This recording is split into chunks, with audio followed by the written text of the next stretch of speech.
न जाने कितने मुसलमानों को इस देश में जेल में बंद कर दिया जाता है और फिर उन्हें 5 साल, 10 साल, 20 साल के बाद बाइज्जत बरी कर दिया जाता है।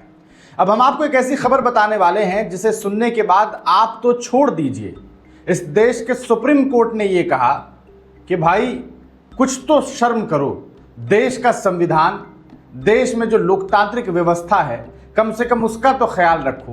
एक व्यक्ति को इस तरह से जेल में बंद रखना, एक व्यक्ति को इस तरह से बगैर ट्रायल के जेल में लंबे अरसे तक बंद रखना, सीधे तौर पर उसका जो संवैधानिक अधिकार है उसका उल्लंघन हो रहा है। असल मामला क्या है वो हम आपको बताते हैं दोस्तों। शर्जील इमाम को, उमर खालिद को तो आप जानते हैं, इसलिए जानते हैं क्योंकि ये पिछले 5-7 सालों में काफ़ी चर्चे में रहे। आप जानते हैं कि शर्जील उमर पिछले लगभग 6 सालों से जेल में बंद हैं। उनके ऊपर दिल्ली पुलिस ने आरोप तय किया और बस आरोप की वजह से जेल में बंद हैं। अभी तक कोई ट्रायल पूरा नहीं हो सका, कोई ट्रायल शुरू भी नहीं हुआ, पूरा तो छोड़ दीजिए, शुरू भी नहीं हुआ, सिर्फ आरोप की वजह से जेल में बंद है। अब हम आपको 2 ऐसे मुस्लिम नौजवान के बारे में बताने वाले हैं जिसे पिछले 12 साल से जेल में बंद रखा गया। 12 साल से 2 मुस्लिम नौजवान जेल में बंद था। जब यह खबर सुप्रीम कोर्ट तक पहुंची तो सुप्रीम कोर्ट ने जब इस पूरे मामले के केस हिस्ट्री को देखा और जो पुलिस डिपार्टमेंट की तरफ से जो इंफॉर्मेशन पोर्टल्स पे दिया जाता है, जब सुप्रीम कोर्ट ने उसे देखा तो कहा कि भाई 12 साल से कर क्या रहे हो इनके साथ। 12 साल से जिन 2 मुस्लिम नौजवानों को जेल में बंद रखा हुआ है, न कोई ट्रायल शुरू हुआ, न कोई ट्रायल पूरा हुआ, सिर्फ आरोप के तहत एक इंसान की जिंदगी का 1 दशक से ज्यादा वक्त जेल में। ऐसे इस देश में मुसलमानों के साथ न जाने कितने मामलात हुए हैं। हम जो आपको खबर बता रहे हैं वो देश की राजधानी दिल्ली से है। दिल्ली का 2 मुस्लिम नौजवान, एक जिसका नाम है साकिब अंसारी और दूसरा है वकार अजहर। साकिब और वकार को सन 2014 में राजस्थान के जोधपुर से और जयपुर से गिरफ्तार किया जाता है। गिरफ्तारी इस आरोप में क्योंकि उस वक्त दिल्ली पुलिस की तरफ से यह आरोप लगाया जाता है कि राजस्थान के कुछ हिस्सों में इंडियन मुजाहिदीन जो है वो एक्टिव है और वो एक्टिव होकर के कुछ लोगों को साथ जोड़ रहा है और देश में आतंकवादी गतिविधि को बढ़ावा दे रहा है और आतंकवादी हमले की प्लानिंग हो रही है। खास करके दिल्ली को उड़ाने के लिए जो है वो प्लानिंग की जा रही है और इन तमाम आरोपों के तहत 2014 में एक जो नौजवान है उसे गिरफ्तार किया जाता है, जोधपुर से साकिब को और जयपुर से वकार को, और गिरफ्तार करके इनके ऊपर यूएपीए के तहत मुकदमे दर्ज कर दिए जाते हैं। 2 और मुकदमे इन लोगों के ऊपर राजस्थान में भी होते हैं, लेकिन राजस्थान में इन दोनों को जमानत मिल जाती है। लेकिन जो यूएपीए का मामला होता है, इस मामले में दिल्ली की निचली अदालत, हायर कोर्ट, हर जगह से बार बार इनका बिल जो है वो रिजेक्ट कर दिया जाता है। ये जमानत की तमाम कोशिश करते हैं जमानत की, लेकिन इन्हें जमानत नहीं मिलती। अब आप सोचिए दोस्तों कि ना तो किसी इंसान, अब आपके ऊपर ये आरोप लगा दें, जो भी वीडियो आप देख रहे हैं अभी, अगर हम आपके ऊपर यह आरोप लगा दें कि आपने किसी का मर्डर किया है और इस आरोप के तहत आपको जेल में बंद कर दिया जाए, 10 साल तक आप जेल में बंद रहें, आपसे ना पूछा जाए अदालत की तरफ से कि भाई क्या तुम्हारा मामला है, क्या कहना है, तुम्हारा पक्ष क्या है, और ना ही कोई अपना पक्ष ये बताने के लिए अदालत में जा रहा हो कि हाँ भाई इसने मर्डर किया है, बस आरोप लगा दिया हमने और गिरफ्तार करवा दिया, कोई ट्रायल नहीं, कुछ भी नहीं। सोचिए साकिब और अजहर के ऊपर, साकिब और वकार के ऊपर क्या गुजरी होगी।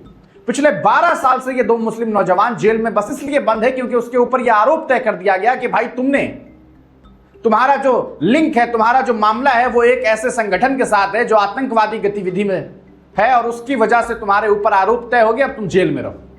न कोई सुनवाई, न जमानत। सुप्रीम कोर्ट ने जब इस पूरे मामले को देखा तो यह सख्त टिप्पणी की कि भाई आर्टिकल 21 जो लिबर्टी ऑफ लाइफ है उसके साथ इतना बड़ा खिलवाड़।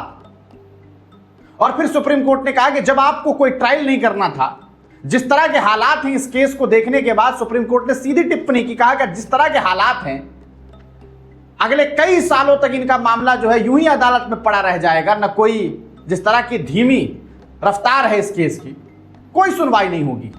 तब तक क्या इन्हें जेल में बंद रखेंगे, इनकी जिंदगी को बर्बाद और तबाह करेंगे, और अंततः सुप्रीम कोर्ट ने इन दोनों को जमानत दी। सवाल यह है दोस्तों, आज जो शर्जील इमाम के साथ हो रहा है, जो उमर खालिद के साथ हो रहा है वो ठीक वैसा ही है जैसा कि इन दो मुस्लिम नौजवानों के साथ हुआ, लेकिन शायद उतनी चर्चाएं इन दो नौजवानों के लिए इसलिए नहीं हुई क्योंकि उस वक्त से बहुत ज्यादा मामला जो है वो चर्चे में नहीं रहा। लोगों ने सोशल मीडिया का पर उस तरह से इनके बारे में बातें नहीं की। लेकिन सोचिए 12 साल, ये कम नहीं होता है दोस्तों। 2014 से लेकर के अब तक ये जेल में बंद। अब जाकर के अदालत ने जो है इन्हें रिहाई दी है। राजस्थान में जो एफआईआर हुआ था वो मुकदमे इनके ऊपर से खत्म कर दिए गए। लेकिन सवाल यही है कि आखिरकार इन दो नौजवानों का दोष क्या था, आखिरकार इनकी गलती क्या थी। 12 साल से दो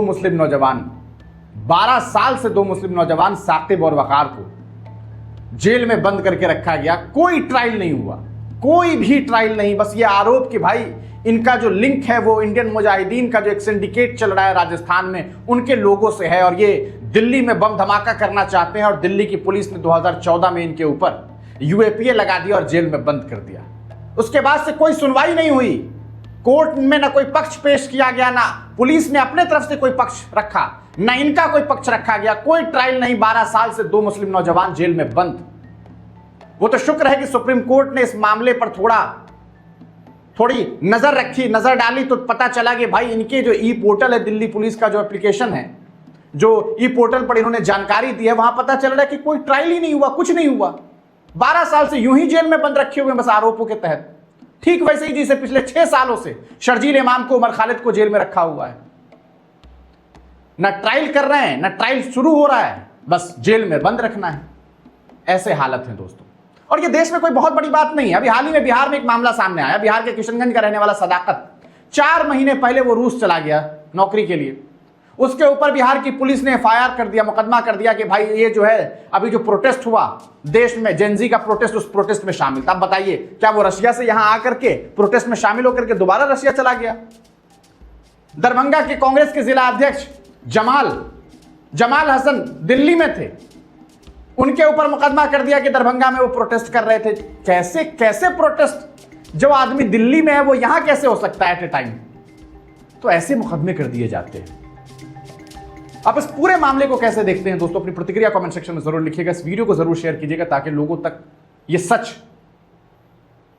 पहुंच सके। आप तमाम लोगों का बहुत बहुत शुक्रिया। मेरा नाम है सदफ कामरान। देखते रहिए हिंदुस्तानी।